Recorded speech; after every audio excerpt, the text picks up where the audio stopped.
Hello and welcome to this week's episode of Goa Ahead. And the issue that we are debating this week is the Congress party and whether it is truly revamping. In this week, Congress has decided to continue with its Pradesh Congress Committee President as well as the opposition leader. However, it has found multiple committees with different names as the party approaches elections. Can this really be called a revamp, or it is an old wine in an old bottle, old wine in a new bottle, new wine in an old bottle, or new wine in a new bottle? I have four eminent panelists joining me. In studio, I am joined by BJP leader and former spokesperson of that party, Datta Prasad Naik. Datta Prasad, welcome. Next, I am joined by the co-chairman of the Manifesto Committee of the Congress, Elvis Gomes.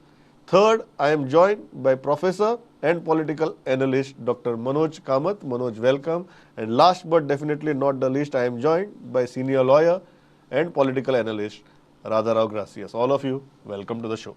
Elvis, I'll start with you. How do you look at this order that has come from Delhi, whether it's a revamp or it's just a mixture of old and new? I will call it a revamp, though the people involved, maybe some of them from the older generation and some from the newer. But that was something that was required at this juncture. And with a lot of inputs that have been taken from the people, this committee has been perhaps reconstituted. And there is a lot of wisdom that has gone into this. And this committee is definitely set to do something new before the people of Goa, as per the expectations of the people of Goa. Elvis, before I move on to other panelists, P. Chidambaram, when he arrived in Goa, he said that his job is to make Congress battle ready. After going through this order, do you think these are positive signs of being battle ready, or a lot more needs to be done? Let us not see this in complete isolation, this order. This is part of the larger program that the party has undertaken. And this order is to give a fillip to the overall program that the party has envisaged and has already put in motion. So this order is definitely helping. It is giving a lot of wisdom due to experience of the people who are there, and also new ideas from people who have joined this, like me. And carrying forward the aspirations of the people will be the main focus. Manoj, how do you look at this? Do you feel, is it an old wine in an old bottle, old wine in a new bottle, new wine in an old bottle, or new wine in a new bottle? I, I would not like to give any analogies of bottle and wine at this minute, but I would certainly say that the party or the grand old party has got up from slumber after a long time of indecisiveness. See, the issue was not about change of leadership alone. The issue was that Congress was not ready to take any decision. We know that Girish Bab, the Congress president, had resigned more than a couple of occasions. Neither it was accepted, neither it was rejected. So it was in abeyance. Yeah. Now, one good thing which has happened is now that particular uncertainty is over once for all. We know that Girish continues and good. And even if Girish continues, he has been doing work. But the kind of confusion which was in the minds of the people, what is it? Why is Congress not doing anything? So Congress has ended up with that kind of indecisiveness and then come up with a conclusion that, okay, we want this particular person to continue. Congress has also done a kind of a balancing power act. If you look at the committee, starting from manifesto, we have people like Elvis, who is an former bureaucrat and who can give an intellectual base to the Congress. We have a person like Khalab. They have accommodated Sangeeta Parab. Otherwise, she was not to be seen directly in the party. They have also accommodated Chandrakant Chodankar, who had gone into a long-term oblivion for almost 15 years. He happens to be a leader of the Bahujan Samaj, but Congress had anyway forgotten him for a long time. So all these forgotten heroes, new heroes, etc., has been bought, and they have cobbled up a good team. It seems to be a good team on the paper, at least. And then one thing is clear, that they want Digambar to continue, they want Girish Bab to continue. At least now the entire onus is on these two people, whether to start and rejuvenate the Congress. So one good thing, which we see is that something is happening in Congress, and Congress has been able to give that signal to the people, yes, that we are awake, and then we have done something, which was long pending. Datta Prasad, how do you look at this order, and should other parties be worried looking at this order, or you are saying Congress is doing what Congress always does, no need to worry? Yeah, if you read all the names, it is nothing but accommodating all the disgruntled faces. There was no doubt that Girish will continue, and Honorable Opposition Leader Digambar Kamath also will continue as the Opposition Leader.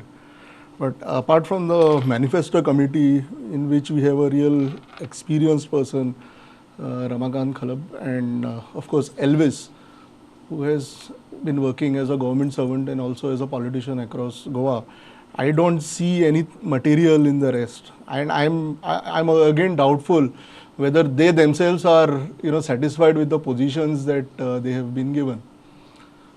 Even the working president, Mr. Alex Sequeira, he is a candidate hopeful for NUE. Whether he'll concentrate on NUE or he'll be moving around across Goa. So I don't see any substance. And as far as our party is concerned, we are always battle ready. They have been told now that be battle ready, but you have seen our programs, our Honorable President Sadanand Tanawade having massive rallies across So you are saying Goa. there is no need for BJP to worry at all? Absolutely no need. My only contention is BJP all the time says that they are battle ready. Last time also they were battle ready. Last time they were against a backdrop of a full-fledged 21-member government in between 2012 to 17, and they had everything with them. Yet there was a debacle. So how do you respond to that? So every party has their own style of functioning, and I think Congress, with all the whatever perception that was rather about by the people that some decision was required, there was uncertainty about the leadership. We all have to agree to that, and that has been cleared once and for all. And now that is why we are saying that is now is the time to move forward with whatever strength we got, the old and the new. And new leaders joining is also an indication with whatever Datta Prasad may be saying. So many of them joining. Even yesterday, some young women have joined, and there are so many in the pipeline. So many are in contact with me right now, and in the days to come, you will find that many more younger leaders would be joining the party, and that's a clear signal that people now want a change and a break from the 10 years of BJP rule. First 5 years legal, and the second 5 years illegal rule. Manoj Babu, you wanted to respond to what Datta Prasad is saying. Please go ahead. Yeah, Datta Prasad, I think, has far stressed his perception about what Congress should do and what it should not do. That is none of my botheration, none of his botheration, and none of botheration of anybody, because it is left to the Congress about what Congress must do. Now, whether Girish was efficient or not, who should contest, and what happens to Sartin, etc., let us leave it to him. But one good thing has happened is that Congress has been able to change the perception. See, if they wanted, if they were so against Girish, they wouldn't have made him the president again. So making Girish or naming him as the president shows that the party has reposed faith, number one. Number two, in spite of Girish being the president again, after a long period of time, he is again coronated as a president. We have not seen any kind of, disturbances or revolt or any whispers. If there are whispers, it is not in front of the media. So that means Congress rank and file has accepted it. Point number three, we have seen, in spite of the debacle which Congress has faced for last almost 2 to 3 years, Girish has been able to keep the rank and file alive. So what is it we expected from the Congress is the decision about who is their leader, under whom the Congress is going to move and face the elections. Congress has given the answer. Now it is for the electorate to decide what is good and what is bad. And when we speak about the BJP, we have seen when Girish say, when Dattaguru says that BJP is battle ready always. We have seen they were battle ready last time, and what was the thing? Now, when they say that they have candidates, you say most of the 80% of the candidates what BJP is claiming to make are the people which are imported from Congress. So we have to leave this particular decision about who is good and who is bad, whether Congress was correct or their decision was correct, to the electorate. And in next 6 months, we are going to see it. Why do we far stretch our imagination? Datta Prasad, everybody says right now is the biggest advantage of the BJP is a fragmented opposition. And with the present order that Congress has come out with, it gives a very clear indication that the party, the principal opposition party, might not be inclined towards any big alliances. How is BJP looking at it? Do you think as an advantage BJP, or you feel that Congress believing that it is in such a formidable position is a matter of concern? See, Bharatiya Janata Party always believes in its cadre. and we have a disciplined cadre. No matter what the circumstances arise, we face a lot of problems, a lot of hardships due to certain reasons that probably we are facing in our constituency right now. But you have seen, like as Elvis said, many people are joining Congress, and that's why it's not only that people are joining Congress, people are also joining Aam Aadmi Party, his old party. People are joining Goa Forward. People are joining other Maharashtra Gomandak party as well, but you won't see anybody leaving BJP. And people are also joining Bharatiya Janata Party. Now the opposition space that is there, they are definitely looking for some options. And those joinings you are seeing across Goa. We are not seeing a situation that people are only joining Congress and nobody is joining any other party. Yeah. Your channel itself is covering every day. There are joinings happening in all the principal parties. And again, as one of the panelists mentioned about working president, because the president is not efficient, he is a working president, then I think we have to say even Vijay Sardesai is not efficient, and there is a working president for Goa Forward. As Manoj rightly said, we are nobody to comment on what Congress is doing. It is their internal matter of how they are going for these elections. As Bharatiya Janata Party, no matter what the situation is, we will be fighting the elections on the basis and on the strength of our cadre. And our cadre, as I have said, you will not see Bharatiya Janata Party Karyakartas leaving the party and going anywhere else, as you have been seeing in other political parties. Radha, Yes. there are a very, very clear question. Everybody is saying that there are so many people joining Congress, lot many people coming forward to join Congress. So don't you think, and Congress has also reposed its faith in the present GPCC president. So where is the matter of concern? See, I don't know whether people are joining because of the GPCC president. People are joining because they are fed up with BJP and they want a strong alternative. And as of now, it is only the Congress that is the all Goa party available in Goa now. But the problem with too many people joining in is most of them, as far as I can, are joining in with the demand or expectation of a ticket. And once the ticket is given, that's the time where the fun will be. I know in my own constituency of Nuve, I know in Benauli, I know in Kunkoli or Veli, there are at least 2 or 3 or 4 claimants for the ticket. And most of them are loyal soldiers until the ticket is given. That is normal Congress practice. So once the ticket is given, that is what happens is, where will the disgruntled elements go? Now this is where the Congress and particularly its president has to make a plan so that they know who is going out, what is happening. And where will they go? Now Elvis has joined in. I do not know how far that's true, but the belief is that he has joined in because he has been promised the ticket. Now at the same time, there is rumor that Yuri Alemao has been promised the ticket. Now will both of them continue to be with the Congress after the ticket is issued, no matter to whom? These are questions that are very relevant. Now we'll ask Elvis. Elvis himself is there on the panel. Elvis Bab, respond to that, then I'll go to Manoj Bab. No, the question of ticket does not arise, at least at this juncture. I have come with a different vision altogether.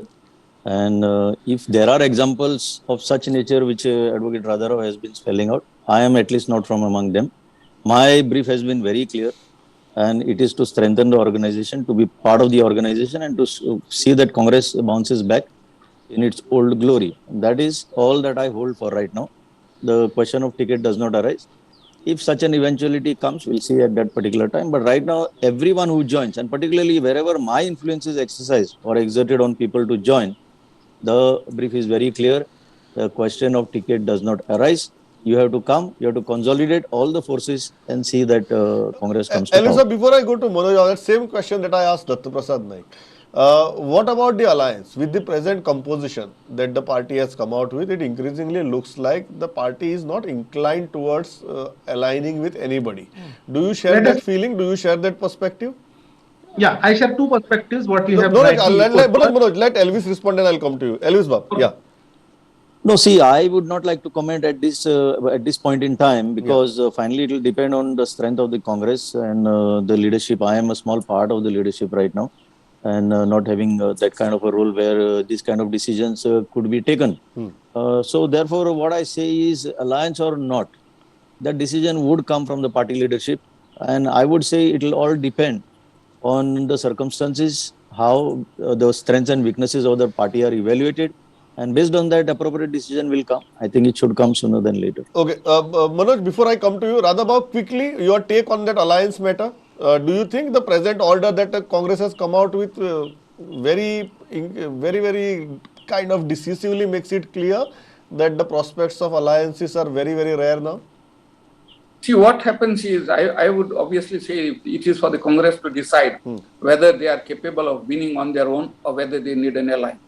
Now, I don't see a Congress alliance with MGP because an alliance, it suits the Congress to go for a split of votes between MGP and the BJP. Now, Congress may need an alliance with the GFP.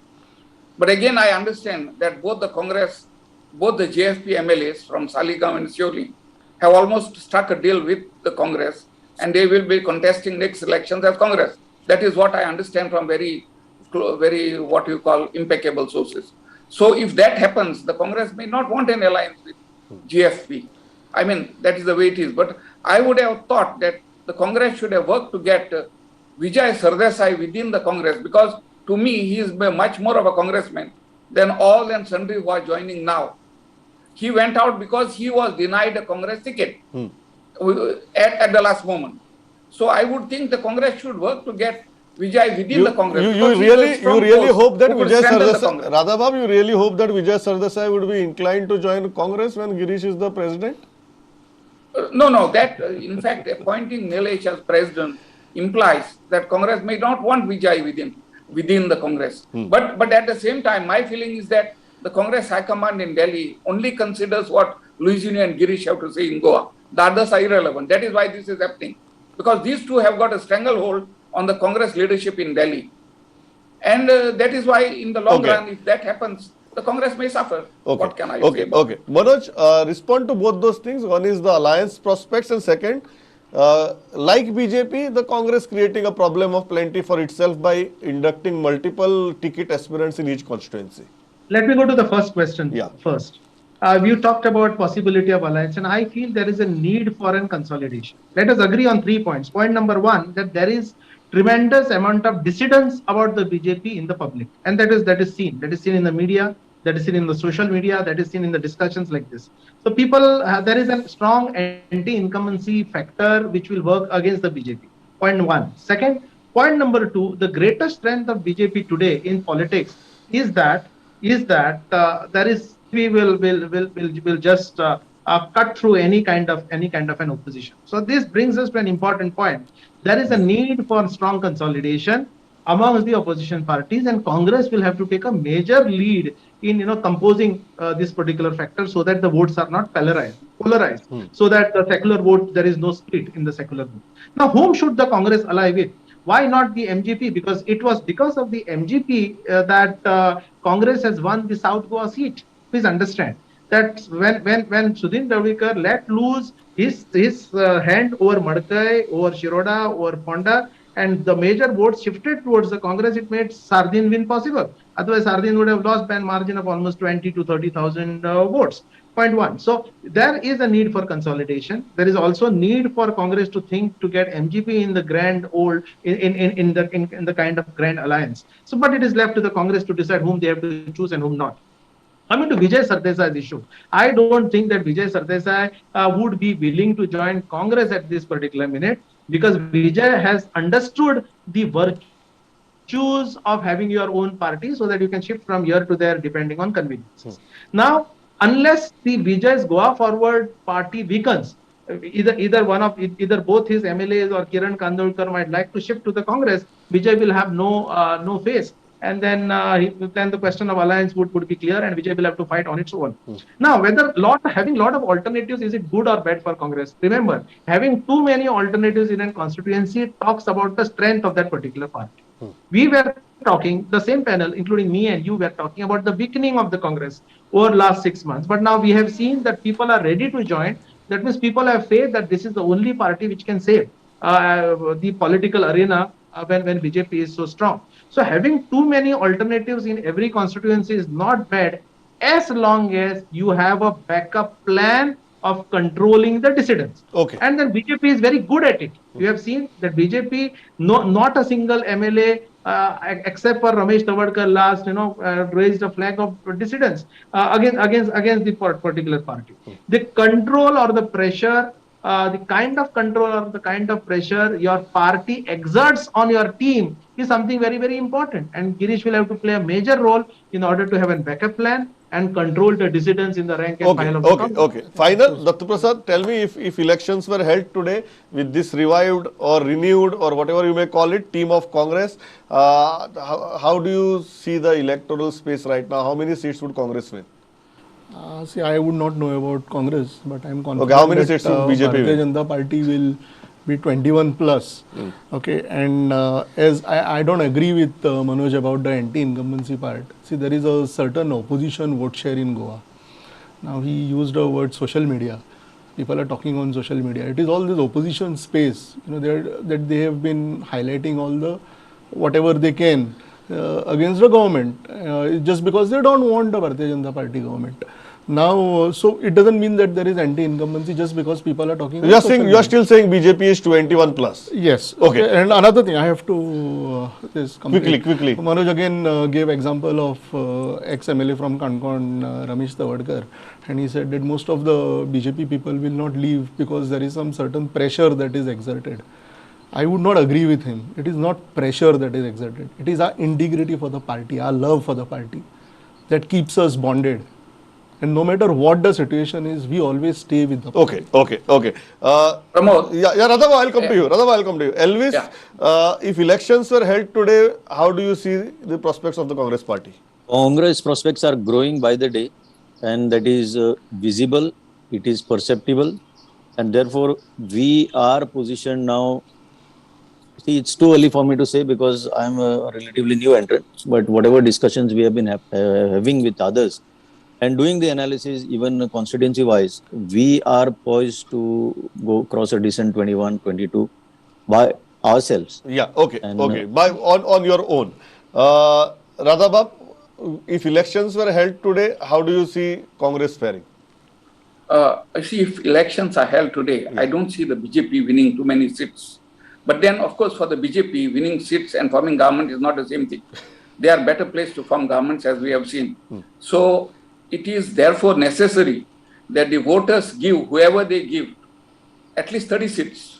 If you give Congress 21 seats, BJP forms government. That I'm pretty sure. You are saying that even if Congress gets 21 seats, BJP will form the government.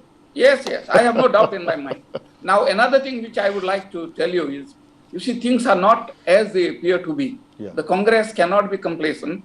If it thinks it is oversmart and acts arrogantly, mark my words, in the next few weeks, something dramatic is going to happen, and a very strong third force may emerge if the Congress does not understand that there are people here who want the Congress to win, but is not willing to accept the nonsense that the Congress is doing. Okay. Please take note. Okay. Manoj, final words if elections are held today?